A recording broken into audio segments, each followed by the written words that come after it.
sumansaba, nilagyan namin ng buko. Ang ano to guys, ayan guys oh. Yan, sumansaba yan guys, nasa ilalim oh. Nilagyan namin ng buko, yan guys oh. At saka may kamuti yan. Kamuting baging, yan oh. Nilagyan namin ng buko guys, kaya sa tingin ko pa lang guys, medyo iba naman tong recipe ngayon dahil marami na siyang halong ingredients. Hindi katulad dati na saging saba lang. Ito ngayon may buko na, maraming buko. Tapos may kamuting baging. Ganun pa rin dati, walang bago. Hindi. Kamuti din naman yun, may buko din naman. Hindi, mas kunti lang buko noon. Ito talaga kayon, marami ng buko. Ano ba to? May baser agad, hindi pa nga naipos. May baser agad guys. Hindi pa nga naipos, nagbas na agad. Sa wala naman yung basher niya. Yan guys oh.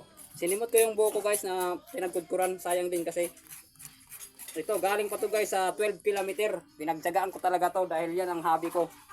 Yan talaga ang kung ko pag ano, gusto ko lang magluto-luto ng mga kakanin.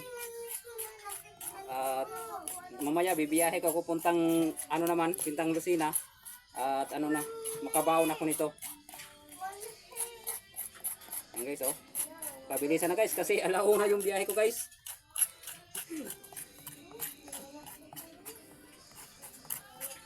Okay na. Okay. Yan na guys oh. Yan. Halo-haloin na yan guys kasi may kamuti yan sa ilalim guys oh. Di ba guys? Napakaganda tingnan.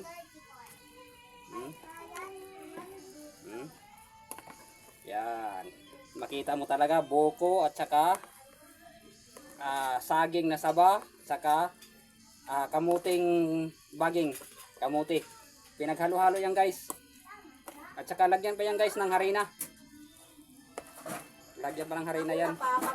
Okay, siya na daw maghalo guys. Okay guys.